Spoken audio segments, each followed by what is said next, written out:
Halo teman-teman, kembali lagi bersama saya William Basri. Dan di video kali ini kita kembali sharing terkait dengan akuntansi. Jadi sesuai dengan judul video kali ini lah teman-teman ya, kita membahas terkait dengan break even point. Sebenarnya materi kali ini bukan materi 100% akuntansi ya. Ini sebenarnya materi manajemen. Dan juga teman-teman, mungkin kalau nggak salah, kalau saya lupa-lupa ingat ya, di SMA juga sudah kita pelajari nih teman-teman.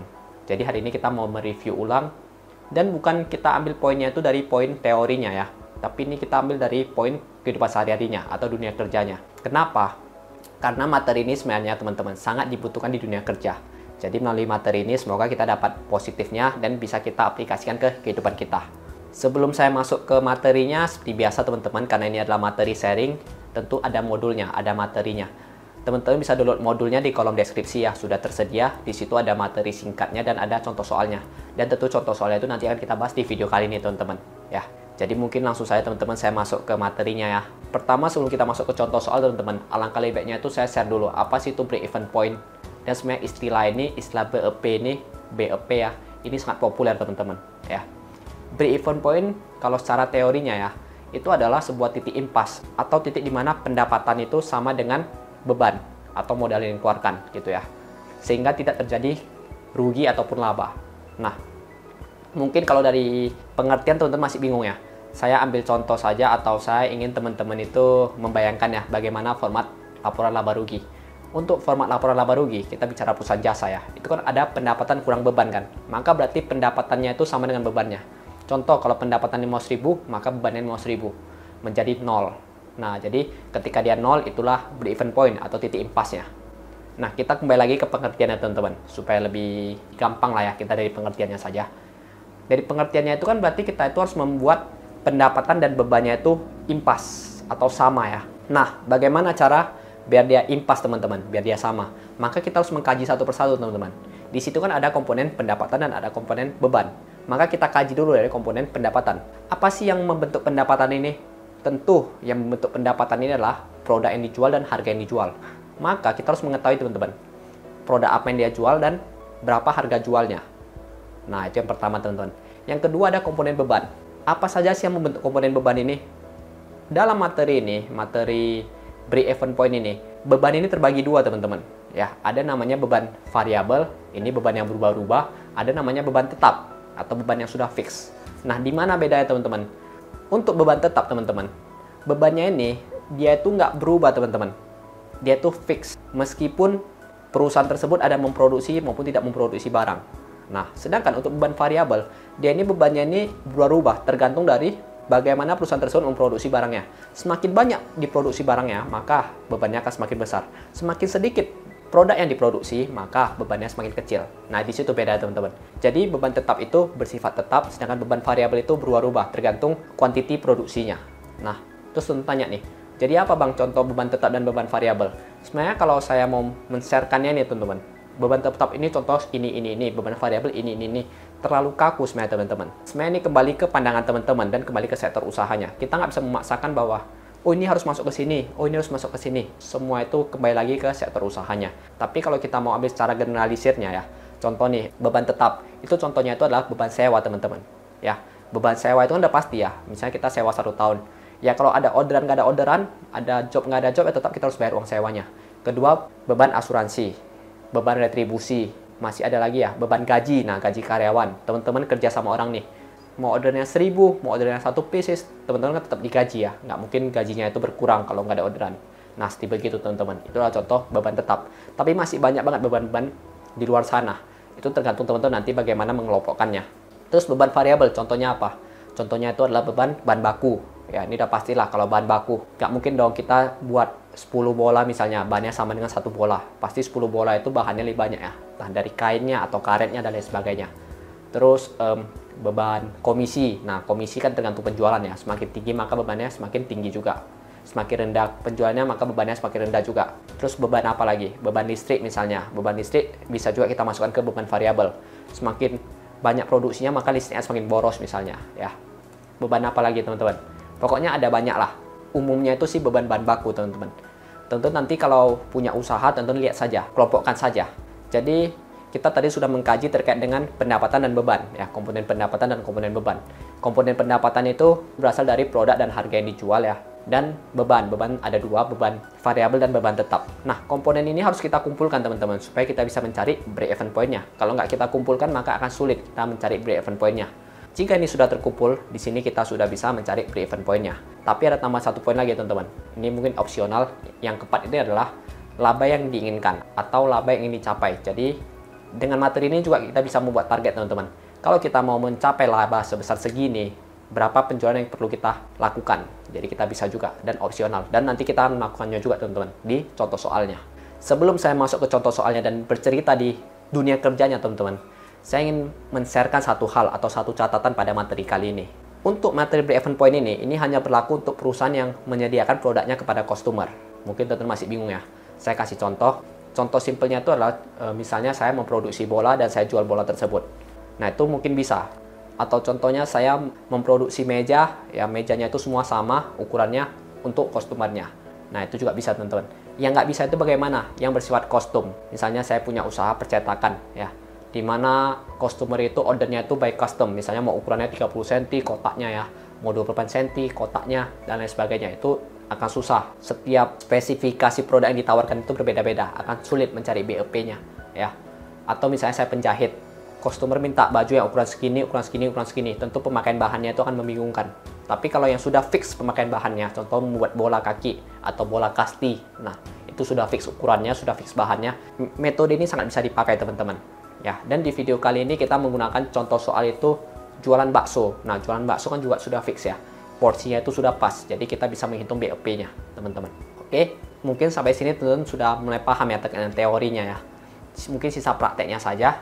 Oh ya teman-teman, di file Microsoft Word yang saya berikan itu ada rumus ya, ada rumus BEP, break-even point, dan ada rumus untuk menghitung laba ya, serta ada juga rumus rasio margin kontribusi. Mungkin nanti teman-teman bisa baca-baca, dan mungkin ini kita langsung bahas di contoh soalnya saja ya untuk rumusnya ya. Di sini teman-teman kita akan membahas satu soal, tapi terdiri dari dua produk, dan nanti akan kita bandingkan teman-teman, produk mana lebih menguntungkan berdasarkan rumus yang kita pakai. Sebelum kita masuk ke soalnya teman-teman, saya ingin teman-teman itu punya gambaran ya, atau berimajinasi lah. Seolah-olah kita ini menjadi seorang owner. Owner punya toko jualan bakso gitu ya. Jualan bakso siap saji lah ya. Di sini teman-teman, teman-teman itu kan punya usaha nih, jual bakso. Teman-teman punya dua resep nih. Ya, resep pertama itu adalah bakso komplit, dan yang resep kedua itu adalah bakso polos. Oke, nah pertama kita kaji dulu teman-teman yang bakso komplit. Karena tadi saya katakan break-even point itu adalah mencari titik impas antara pendapatan dengan beban. Maka langkah pertama yang teman-teman lakukan udah pasti adalah mencari harga jualnya di bagian pendapatan ya. Dan di bagian beban itu mencari beban variabel dan beban tetapnya. Oke, di sini teman-teman udah list nih. Ya, teman-teman sebagai owner nih udah menghitung lah secara manual. Teman-teman dapat nih biaya tetapnya. Biaya tetapnya itu adalah biaya sewa tempat ya. Ini per periode ya, per bulan ya. Biaya sewa tempat tuh 1,5 juta, terus biaya retribusi tempat sewa ya. Jadi teman-teman di lokasi usahanya itu nggak bayar uang listrik lagi, nggak bayar uang air lagi, tapi teman-teman langsung bayar retribusinya sebesar 250.000. Jadi kita masukkan ke biaya tetap dia ya. Terus teman-teman ada menganggarkan biaya penyusutan peralatan sebesar 150.000. Iya dong, kompor dan lain sebagainya itu kan lama-lama rusak. Jadi kita harus menghitung penyusutannya, dan udah tetap dia ya. Terus teman-teman ada membayar biaya gaji pegawai sebesar 250.000 ya. Ini gaji pegawai teman-teman. Sehingga total biaya tetap teman-teman itu adalah sebesar 2.650.000 selama 1 bulan. Jadi untuk biaya tetap teman-teman sudah siap melis nih. Masuk ke biaya variabel. Untuk biaya variabel juga teman-teman sudah melis untuk bakso komplit ya. Pertama ada bakso mentah dan daging sawir, teman-teman hitung tuh pemakaiannya. Kira-kira 3.000 lah lebih kurang. Catat.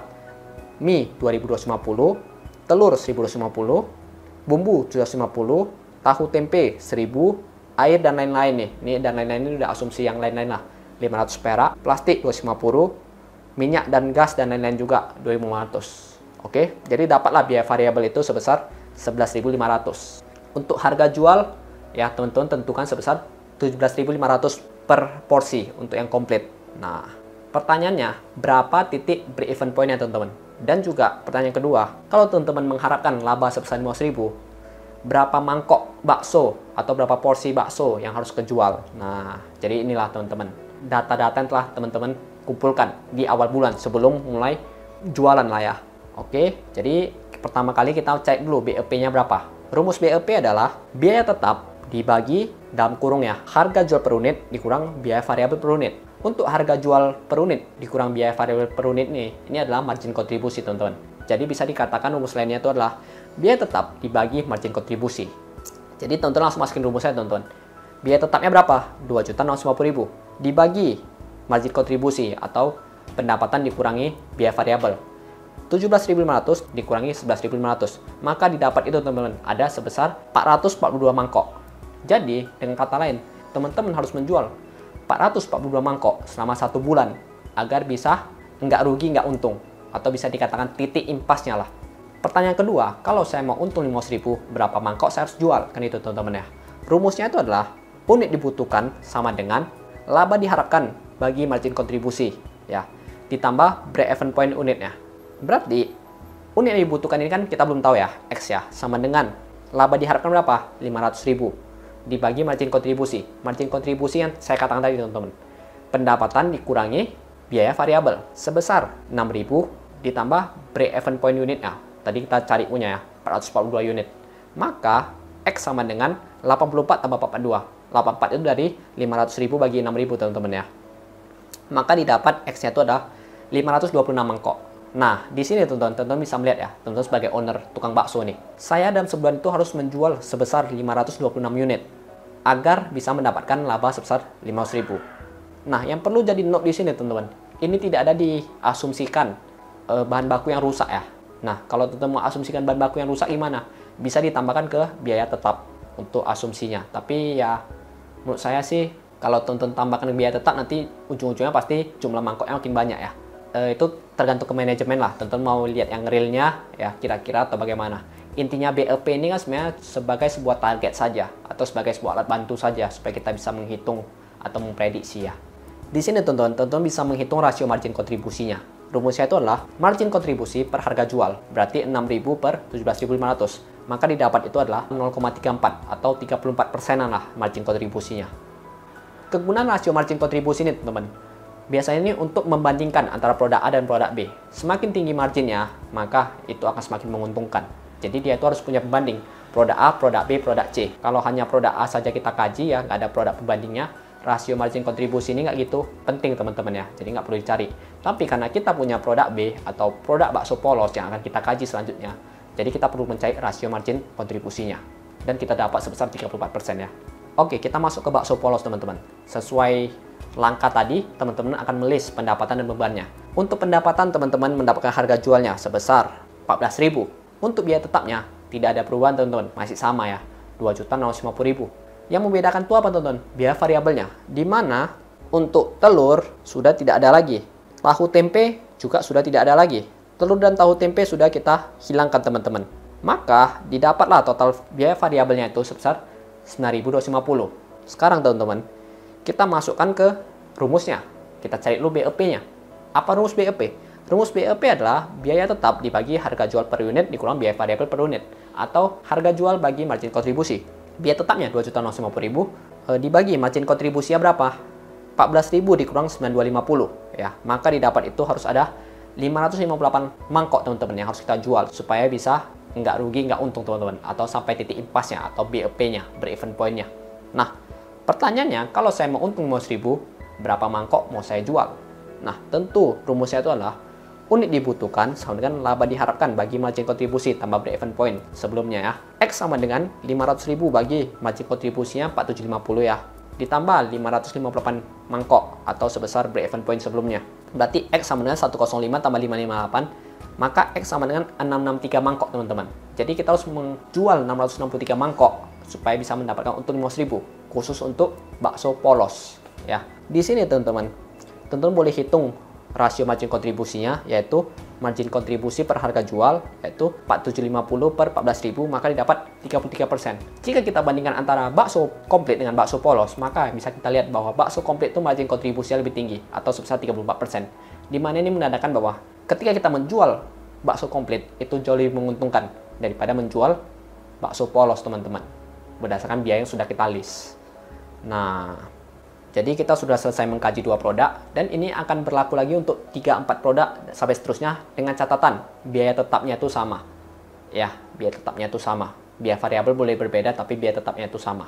Dan kita bisa menghitung margin kontribusi ya teman-teman. Seperti yang saya katakan tadi, Ini akan sangat bermanfaat untuk perusahaan-perusahaan yang menyediakan produk untuk customer. Inti dari video ini mungkin ya bisa dikatakan sangat-sangat bermanfaat teman-teman. Dalam kita misalnya mempunyai usaha ya ini bisa menjadi sebuah sarana untuk kita agar yang pertama juga jangan sampai salah kasih harga. Yang kedua juga jangan sampai kita itu nggak punya target ya. Setiap bulan harus punya target supaya kita jangan sampai rugi. Dan yang masih banyak banget lah manfaat-manfaat lain. Nah, mungkin itu dulu teman-teman video dari saya. Mohon maaf jika ada kesalahan kata, jika ada kesalahan pembawaan ya, masih kurang maksimal pembawaannya, mohon maaf banget teman-teman. Tapi ya, saya senang bisa buat video lagi. Saya senang bisa membantu teman-teman dan saya senang bisa sharing sama teman-teman. Saya William Basri, kita berjumpa di video selanjutnya. Dadah!